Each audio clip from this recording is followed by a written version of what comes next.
Viewers and subscribers, welcome back to the channel. You don't know it's the boy SAE. Bless upon yourself, and thank you all for tuning in to this one. Some wonderful peeps. What I really want to zoom in on today is the West Indies third T20 coming up against New Zealand, where we'll be looking to go ahead once again. Yes, my people, we lost the second one by mere, I think, 4 runs, but my people, it was a brilliant or valiant effort from them. At one point I was saying, yes, Rovman Paul can do it, Matty Ford can do it, the West Indies can do it, but not all the time what we are wishing for come true. But some changes must be done to this West Indies T20 starting 11. And I'm here to ring in some change, people. Some people might not like some of the changes, but I think it's time for some change to happen and the West Indies to look are open the pool wider. But my people, if it's the first time on the channel though, please go ahead and hit that subscribe button and turn on the post notification bell to be the first alerted whenever a new video is uploaded. So that's a lot of you guys have been calling, for Brandon King to be dropped. And I'm coming to a conclusion right now where I think he need a little break. In the T20 format. He has been struggling recently, and I think he does need a little time to rest, or he has too much on his mind. You understand? I think it's time to give a young Amir Django opportunity and see how we go about, because as the T20 World Cup is coming up, guys, we need options. You understand? And Brandon King at the moment is not producing, or he's not in the good nick of form. We saw similar situation happen with Evan Lewis, and the West Indies dropped him or give him a little break. So I think as a Jamaican, I think let's give him a little break. A 1 game or 2 game or so, and see how Django grab this opportunity, because we have to make options. You understand? Just Johnson Charles in some T10, I think, league, and he's doing well. But Johnson Charles is in age, so that's the reason why he's not mentioned and right about now. But if he can perform consistently by the time the World Cup come, then he might have a shot. But for now, I think Amir Django and Alec Athanas might be my main openers for the third T20 against New Zealand. Number 3, Captain Shai Hope will continue to bat at that number 3 position. He has been doing a fantastic job. As a captain, overall wicketkeeper, might not get in a big bolt on his team. His team is building together well. Can't complain. We were complaining first, but right now I think we heard Sammy said we soon receive a championship squad. We're not gonna take his word for it and say, but I can say I'm kind of pleased with what I'm witnessing from the team in the first 2 T20 versus New Zealand, and I already whitewashed Bangladesh, and then New Zealand, they come pretty close to going up 2-1, 2-0 in the 5-match T20 series. But I still think that is in our hands. I think the next match, I want the West Indies to see if they can pull this one off and really, aim for the third one and see if they can, get a 3-2, 3-1 or 4-1 win over New Zealand. That would be wonderful for their confidence going into the ODI format. And then we have the test, because it's the all format, going straight to December, guys. So the guys have to just believe in themselves. So straight up at that number 3, 4, we're gonna have um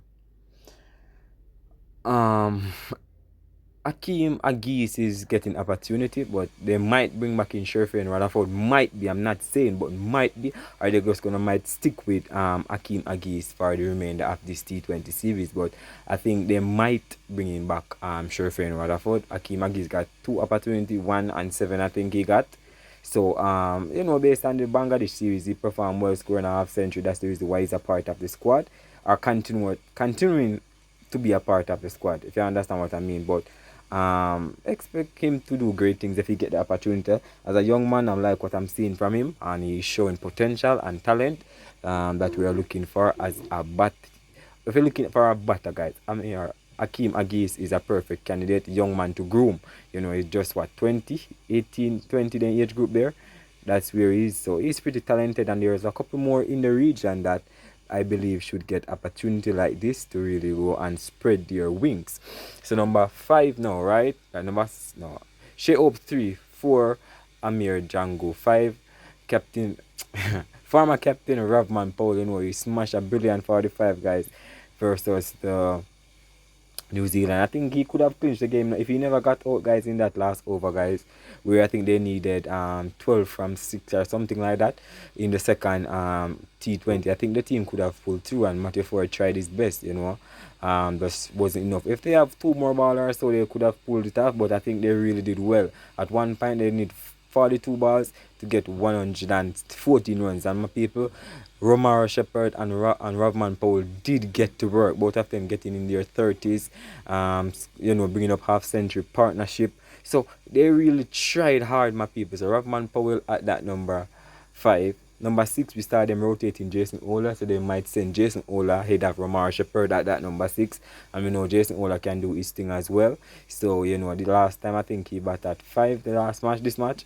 Rovman Powell, I think, come at 6. Something like that, the Rodman Powell come down in the order. But Rodman Powell can be used as a floating in terms, he can be used as a power hitter, and he also can be used as a middle order batter. But to me, I think he's more of a floater right now. When I say floater, in the back end where he can get a quick 30 off 12, he can do that, so expect that from him. So we have Romaro Shep, we have Jason Ola at 6, 7.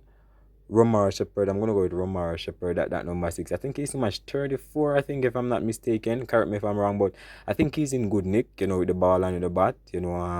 He's in good nick. Expect the continuity to continue. Fast forward into the remainder of the series or the tour on New Zealand continent. Then we have after Romaro Shepherd, we're gonna go down to the main bowlers now. Akil Hussain. No, not Akil. We're gonna go with Matthew Ford after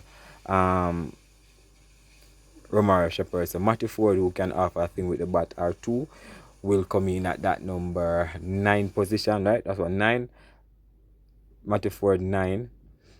He did well, guys, and he's returned to the West Indies team. I think he's doing fantastic. He was always a good all-rounder and a good prospect coming through, and he's maturing into his role now.